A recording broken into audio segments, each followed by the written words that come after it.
Olá pessoal, na aula de hoje eu vou falar sobre uma revolução dentro da revolução, porque dentro da Revolução Chinesa a gente teve um momento mais tenso que é conhecido como Revolução Cultural, que foi de 1966 a 1976, e hoje a gente vai falar um pouquinho mais sobre esse período, beleza? Então vamos lá. Então, uma coisa importante para lembrar, né? A China ela se torna comunista em 1949, né, na revolução que aconteceu depois da Segunda Guerra Mundial.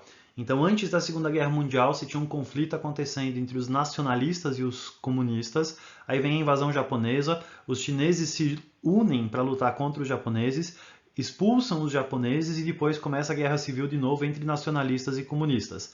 Só que durante a Segunda Guerra Mundial, o Partido Comunista e o Exército Comunista cresceu principalmente com o apoio dos camponeses. Então, com um número maior de soldados, em 1949, o exército comunista consegue ser vitorioso e acontece a Revolução Comunista, fazendo com que a China se transforme na República Popular da China. O líder deles era um cara chamado de Mao Tse-tung, ou Mao Zedong também pode ser transliterado dessa forma, e ele vai desenvolver um comunismo que vai se diferenciar do comunismo russo, que é conhecido como maoísmo, que é um comunismo mais voltado para o campo. Ao contrário do stalinismo lá na Rússia, que era voltado mais para a indústria, aqui você tem um comunismo que é mais voltado para o campo. Problema. O Mao Tse-tung ele vai tentar fazer uma série de reformas de modernização dentro da China que vão acabar não dando certo. Uma coisa que ele sabia fazer era criar nomes interessantes para as reformas dele. Então, o nome da grande reforma que ele tentou fazer nos anos 50 é chamado de o Grande Salto para Frente.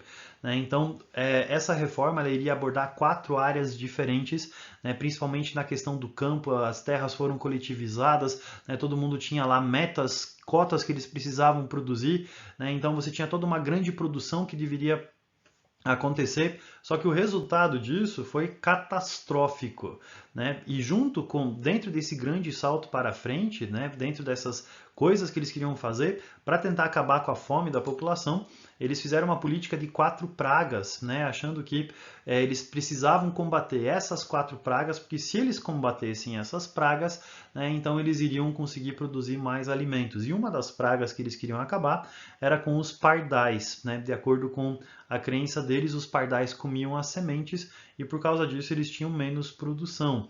Então os chineses eles eram incentivados pelo governo a caçar os pardais, então você tem lá a imagem das criancinhas caçando os pardais, eles também eram incentivados a ficar batendo tambores, panelas, fazendo barulho, ficar batendo palmas para evitar que os pardais eles pousassem nas árvores e nidificassem, ou seja, eles queriam impedir os pardais de fazerem ninhos, fazendo barulho e assustando os pardais. Resultado disso, um baita de um sucesso, mataram todos os pardais que podia existir dentro da China. Problema disso, os pardais comiam gafanhotos. E como você não tem mais pardais, agora você tem uma nuvem de gafanhotos gigantesca que vai acabar com a população e o resultado foi a grande fome na China.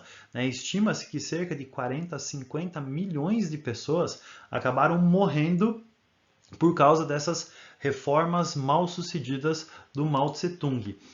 Uma outra coisa que ele tentou fazer foi a primavera, ou também conhecido como desabrochar das 100 flores. Então, qual que era a ideia do Mao Tse-tung aqui? Qual que era a ideia do Partido Comunista? A China precisava se modernizar, a China precisava avançar.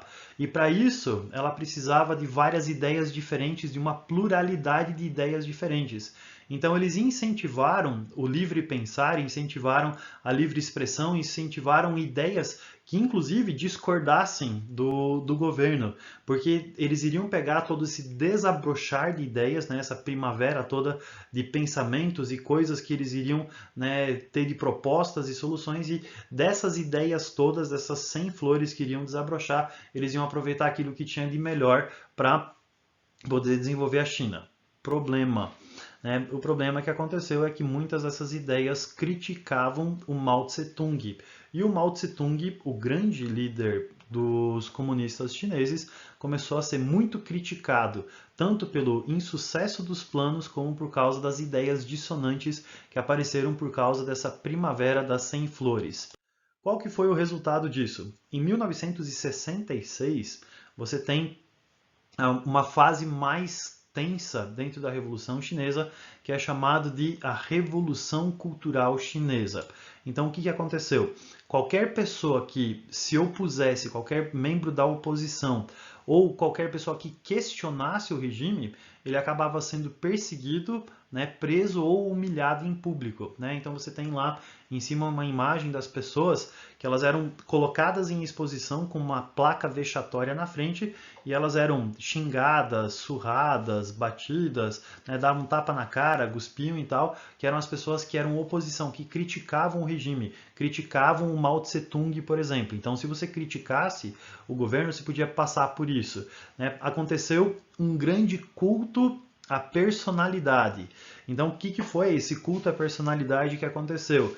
Né? Eles transformaram o Mao Tse Tung num grande ídolo, escondendo tudo que dava de errado, censurando a imprensa e só falando bem do Mao Tse Tung, tendo uma imagem dele em cada casa, o livro vermelho dele, né? o seu manual de metas, o seu manual de instruções, ele era distribuído e todos eram obrigados a ler o livro vermelho, né? Então aqui do lado você tem essa imagem que aparece o Mao Tse Tung, né, como a figura idealizada e todos segurando o livro vermelho. Então você tem imagem dele em todos os lugares, né? Qualquer opositor do Mao Tse-tung ou qualquer pessoa que discordasse dele, mesmo que fosse dentro do partido, né, ela acabava sendo expulsa, ia para campos de trabalhos forçados, né? O nome que a gente dá para isso é expurgos, quando ele tentava purificar o partido dele, né, desses opositores, né? Os críticos do regime, intelectuais, professores, artistas, poetas que criticassem o governo, eles eram perseguidos, humilhados em público,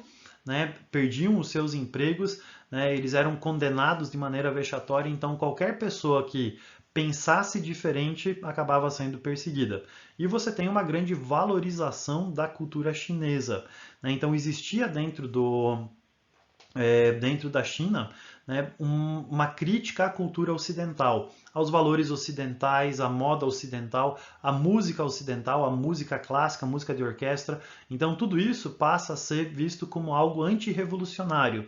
Então eles vão valorizar a música simples, a música popular chinesa, a música tradicional, os poetas tradicionais, então eles vão valorizar a cultura chinesa ao invés de valorizar a cultura ocidental. E nesse período, de 1966 a 1976, né, você tem essa revolução cultural chinesa, tudo aquilo que concordava com o Mao Tse-tung era muito bem visto, mas qualquer pessoa que discordasse, que questionasse o Mao Tse-tung, acabava sendo perseguido. Por isso que esse período é conhecido como o período mais negro, né, da história da China. Em 1976, o Mao Tse-tung ele morre e logo depois que ele morre, a camarilha dos quatro, que eram os principais apoiadores do Mao Tse-tung, acaba perdendo o seu poder. A esposa dele, né, que era o seu braço direito, acaba sendo presa e depois condenada. Então, o Mao Tse-tung ele acaba morrendo. E quem vai ser o sucessor dele vai ser esse cara que aparece aqui do lado, chamado de Deng Xiaoping. E o Deng Xiaoping ele vai fazer uma série de reformas dentro da China que vai fazer com que a China seja o que ela é hoje. Então, quais são essas reformas? Na política, a China vai continuar a ser comunista, ou seja, ela não é uma democracia, embora o nome seja República Popular, né? Ela tem um partido único, que é o Partido Comunista, e o chefe do Partido Comunista é o chefe da China. Então, na política, você tem a política do Partido Único, né, que faz com que a China seja comunista.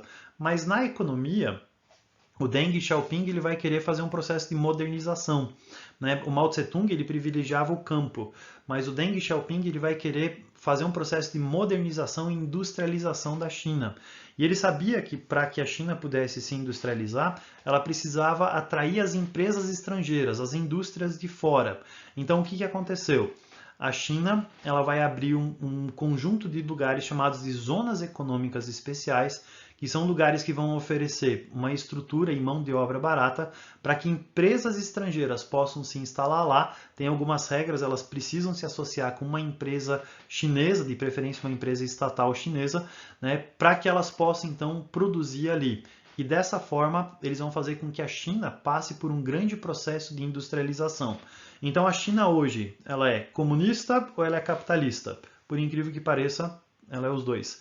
Na política, ela continua sendo comunista, mas na economia, né, embora você tenha um grande papel do Estado em todo o desenvolvimento da China, a China ela também tem características bastante capitalistas, principalmente nessas zonas econômicas especiais. E isso foi resultado das reformas desse cara chamado de Deng Xiaoping, né, que depois de Mao Tse Tung vai transformar a China naquilo que ela é hoje. Beleza, pessoal? É isso daí. Abraço.